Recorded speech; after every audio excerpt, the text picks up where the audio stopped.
Hello दोस्तों, आप लोग का स्वागत है मेरे channel Lava home and cooking blog में। कैसे हैं आप लोग?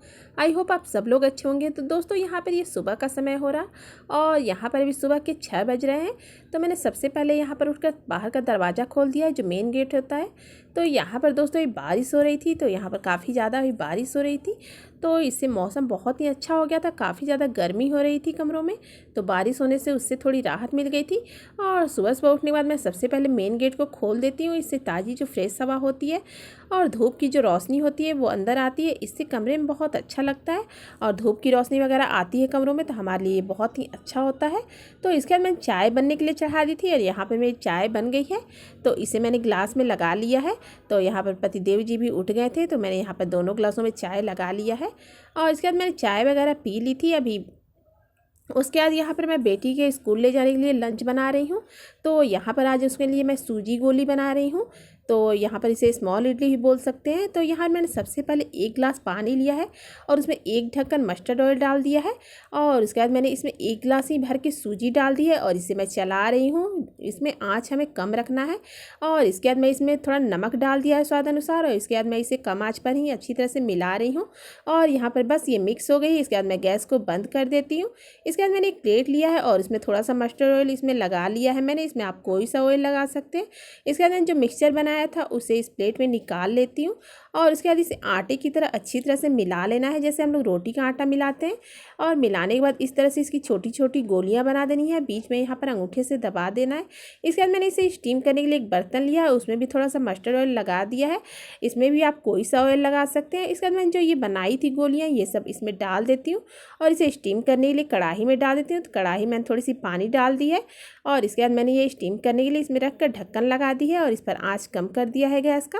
इसके बाद मैं यहाँ पे बेटी के पानी की बोतल को भर देती हूँ। तो बेटी को यहाँ पर पानी आजकल ठंडा ले जाना होता है, तो आजकल पानी ऐसे नॉर्मल डालते हैं तो गर्म हो जाता है। तो आजकल मैं थोड़ा नॉर्मल पानी और थोड़ा सा ठंडा फ्रिज का पानी मिलाकर दोनों पानी को मिक्स करके इसकी बोतल में डाल देती हूँ। तो पानी थोड़ा सही रहता है पीने के लिए, क्योंकि हमारे यहाँ बहुत ज़्यादा गर्मी भी पड़ने लगी है। तो बस इसके बाद मैंने पानी वगैरह भर दिया था और तब तक जो सूजी इडली थी वो यहाँ पर स्टीम हो रही थी। तो इसके बाद बेटी की कॉफ़ी में कवर लगाना था, तो उसने बोला कि यहाँ पर आप तब तक कवर लगा दो। तो पहले तो स्कूल में ब्राउन कवर वगैरह ही लगाते थे, लेकिन आजकल कलर वाले कवर लगते हैं। तो यहाँ पर मैंने पिंक कवर लगा रही थी, हमने कवर लगा दिया फिर जल्दी से और इसमें स्टिकर लगा दिया। और यहाँ पर नाम वगैरह वो लिख लेगी खुद ही। और इसके बाद मैंने देखा अभी तक स्टीम हो रही है इडली जो है। और तो यहाँ मैंने सोचा तब तक बेटी के बाल बना देती हूँ। तो यहाँ मैंने बस उसके बाल वगैरह बना दिए।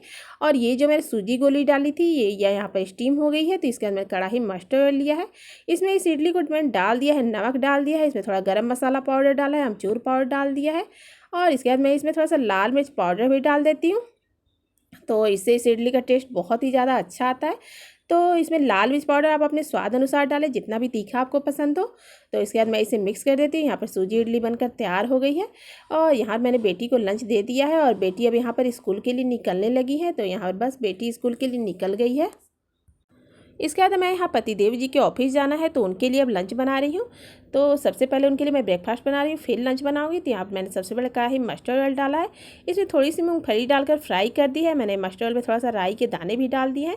इसके बाद थोड़ा सा आलू प्याज कट किए थे उसे इसमें डालकर फ्राई कर देती हूँ। इसमें हल्दी, नमक और गर्म मसाला पाउडर और लाल मिर्च पाउडर डाल देती हूँ और इसके बाद इसे अच्छी तरह से मिक्स कर देती हूँ। यहाँ पर थोड़ी देर इसे ढककर पका लेती हूँ।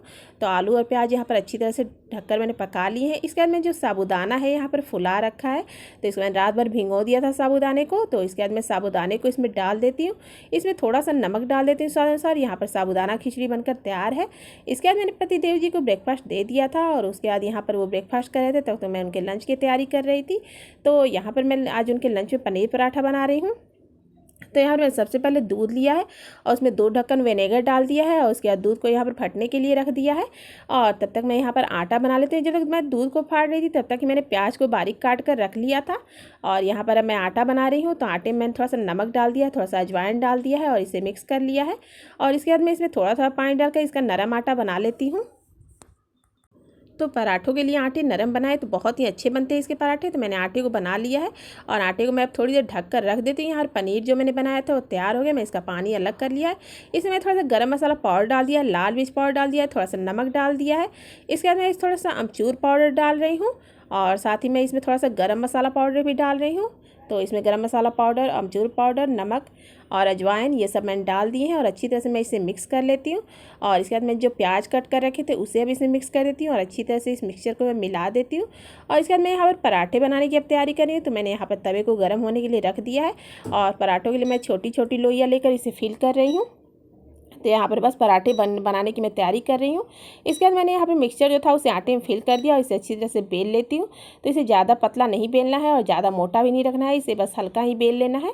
और बेलने के बाद यहाँ बस तवा गर्म हो गया है, मैंने पराठे को यहाँ बनने के लिए डाल दिया है और पराठे यहाँ पर पक जाए उसके बाद मैं इसमें थोड़ा थोड़ा ऑयल लगा कर इसे सेक लूँगी। और इस तरह से पनीर का पराठा बहुत ही अच्छा स्वादिष्ट बनकर तैयार होता है।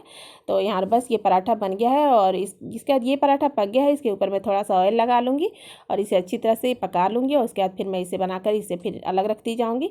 तो इस तरह से फिर मैं दूसरा पराठा भी फिल कर लेती हूँ और उसे मैं बना लेती हूँ अच्छी तरह से। तब तक यहाँ पर पहला पराठा पक गया है और अच्छी तरह से मैं इसे ऑयल लगाकर सेक ले रही हूँ। तो यहाँ पर थोड़ा अच्छी तरह से मैं इसे सेक ले रही हूँ करारा होने तक।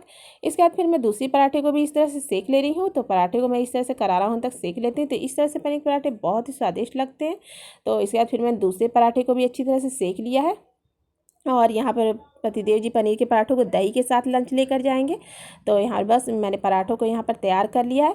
और इसके बाद मैं दही के लिए अब थोड़ा सा जीरा भून लेती हूँ। तो जीरा यहाँ पर भुना हुआ ख़त्म हो गया था, वैसे तो मैं जीरा भून कर रखती हूँ, लेकिन अभी जीरा भुना हुआ ख़त्म हो गया था। मैं जीरे को थोड़ा भून लिया है तवे पर डालकर और तवा गर्म था तो मैंने अभी इसी पर भून लिया। इसके बाद मैं बेलन की हेल्प से इसे अच्छी तरह से मिक्स कर देती हूँ और थोड़ा सा मैंने इसे दबा कर इसे अच्छी तरह से पीस लिया है बेलन से। यहाँ पर दही और पराठे यहाँ बनकर तैयार हो गए हैं। मैं पतिदेव जी के लंच में इसे डाल देती हूँ। इसके बाद यहाँ पर कैंपर में पानी ख़त्म हो गया था तो बस मैंने पानी डाल दिया और यहाँ पर देव जी को लंच और पानी दे दिया है और वो यहाँ ऑफिस के लिए निकल रहे हैं। तो बस वो यहाँ पर ऑफिस के लिए निकल गए हैं और अब मेरी बारी होती है घर की साफ़ सफाई की। तो यहाँ पर सबसे पहले मैं बेड पर चादर डाल देती हूँ। तो बेडशीट वगैरह अभी मैंने कल ही धोने के लिए डाल दिए थे। तो यहाँ पर फिर मुझे नई बेडशीट डालनी थी। तो मैं यहाँ पर बेडशीट ले आई हूँ और यहाँ पर अच्छी तरह से डालकर इसे बिछा देती हूँ अच्छी तरह से। तो चारों कोनों को मैं अच्छी तरह से दबा देती हूँ ताकि बेडशीट यहाँ पर अच्छी तरह से लग जाए। इसके बाद बेडशीट वगैरह मैंने डाल दी है और इसके बाद मैं पिलो में कवर लगा रही हूँ। तो पिलो को भी मैं अच्छी तरह से कवर कर देती हूँ। तो बस यहाँ पर 2 पिलो में मैंने अच्छी तरह से कवर लगा दिया है और इसके बाद मैंने इसे साइड रख दिया है। यहाँ पर मैं सबसे पहले आ गई फिर और साफ़ सफाई के लिए। तो यहाँ पर मेरे फ़ोटो फ्रेम है, यहाँ पर मैंने अच्छी तरह से उसे साफ़ कर लिया है एक कपड़े की हेल्प से। उसके बाद यहाँ पर जो टीवी वगैरह के रैक हैं उसे मैं साफ़ कर लेती हूँ। यहाँ पर कुछ खिलौने पड़े हैं रैक पर, तो यहाँ पर मैंने सबसे पहले रैक को साफ़ कर लिया। उसके बाद जो खिलौने हैं उसे भी पोंछ कर अच्छी तरह साफ़ कर लिया। तो आजकल बहुत ही ज़्यादा हर सामान पर डस्ट पड़ रहा है, बहुत ही बारीक वाला डस्ट पड़ जाता है आजकल और उसे फिर साफ़ करना काफ़ी मुश्किल होता है। और उसे अगर रोज़ के रोज़ साफ़ ना करें तो फिर वो बहुत ही ज़्यादा गंदा लगता है देखने में। तो यहाँ पर जो भी डस्ट वगैरह है उसे मैं अच्छी तरह से हटा कर और सारा क्लीन करते जा रही हूँ। तो यहाँ पर ये जो टेडी बियर मैंने उतारी थी इसकी कील हट गई थी अचानक से। तो इसके बाद फिर मैं इसे ऐसे ही टीवी के ऊपर ही रख दिया और यहाँ पर जो भी सामान यहाँ पर लगा हुआ था दीवारों पर उसे मैं अच्छी तरह से कपड़े की हेल्प से पोंछती जा रही थी। और यहाँ पर अब मैंने क्लीनिंग स्प्रे लिया है और इसे मैं अलमीरे पर डाल दिया है और इसे अच्छी तरह से मैं फिर पोंछ कर साफ़ कर ले रही हूँ। तो यहाँ पर कुछ अलमारी पर ऐसे धब्बे बन गए हैं। जो बेटी छोटी थी तो उसने कुछ स्टिकर वगैरह लगा दिए थे इस पर, तो उसकी गोंद लग गई है इस पर। तो वो तो कैसे भी हटाओ तो मैं हटती ही नहीं है उस गोंद को, कि पता नहीं वो गोंद कैसे हटेगी। लेकिन फिर भी मैंने इसे क्लीनिंग स्प्रे को डालकर और हल्का हल्का मैंने साफ़ कर दिया है, पर वो गोंद का जो धब्बा है वो नहीं छूट रहा। तो फिर मैंने इसे ऐसे ही साफ़ कर दिया। इसके बाद मैंने फ्रिज पर भी फिर वो स्प्रे डाल दिया है और उसके बाद फिर मैंने फ्रिज को भी इस तरह से साफ़ कर लिया है अच्छी तरह से कपड़े की हेल्प से। और इस तरह से सारे सामानों को डेली साफ़ करते रहें तो बहुत ज़्यादा गंदे नहीं होते हैं और देखने में हमेशा साफ़ सुथरे और अच्छे लगते हैं। इसके बाद मैं यहाँ पर खिड़की के पास आ गई हूँ और खिड़की में जो नेट लगा है उसे मैं अच्छी तरह से यहाँ पर निकाल लेती हूँ। इसमें बहुत ज़्यादा डस्ट जमा हो जाती है, तो इसे मैं कपड़े की हेल्प से अच्छी तरह से निकाल लेती हूँ कि सारे डस्ट अलग हो जाए, यहाँ पर नेट साफ़ सुथरे रहें तो अच्छी हवा भी अच्छी आती है घर में और अच्छा लगता है देखने में भी। और यहाँ पर ये नेट क्लीन रहता है तो काफ़ी अच्छा लगता है। तो यहाँ बस मैंने कपड़े की हेल्प से इसे भी हटा लिया और जो खिड़की पर जो डस्ट वगैरह पड़ा था उसे भी मैं यहाँ हटा लेती हूँ अच्छी तरह से। और बारी बारी से मैं सारी खिड़कियों को साफ़ करती हूँ, फिर मैं पर्दे को यहाँ पर लगा देती हूँ खींचकर। अब मैं सोच रही हूँ बालों की थोड़ी ऑयलिंग कर लेती हूँ, क्योंकि बाल बहुत ही ज़्यादा रूखे हो रहे थे और इस टाइम में अभी गर्मियों में तो बाल बहुत ही ज़्यादा रूखे हो जाते हैं। तो बस मैंने यहाँ पर ऑयल ले लिया है और यहाँ मैं बालों में अच्छी तरह से लगा लेती हूँ, क्योंकि मैं जब शावर लूँगी तो बालों को अच्छी तरह शैम्पू कर लूँगी, बाल फिर सही हो जाएंगे और रूखे से नहीं लगेंगे। तो यहाँ मैंने बालों में ऑयल लगा लिया है और बालों को बस ऐसे ही मैं सीधा कर ले रही हूँ और अभी ऐसे ही बालों को बांध लूँगी और बाद में फिर बालों को अच्छी तरह से बनाऊँगी मैं।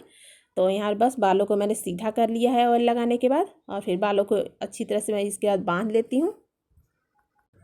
तो बाल रूखे से हो जाए तो बहुत ही अजीब सा लगता है, फिर अच्छा नहीं लगता। हेलो दोस्तों, कैसे हैं आप लोग। तो दोस्तों अभी जो मेरा मॉर्निंग का काम होता है, लोग आधा काम कंप्लीट हो चुका है, और जो थोड़ा बहुत काम है वो मैं कर लूँगी। इसके बाद मेरा मॉर्निंग का जो काम होता है लोग कंप्लीट हो जाएगा। तो बस मुझे झाड़ू लगाना है, पोछा करना है, और फिर नहा लेना है। इसके बाद मेरा जो मॉर्निंग होता है वो कंप्लीट हो जाएगा। तो चलिए दोस्तों, फिर मैं बाकी कामों को करती हूँ।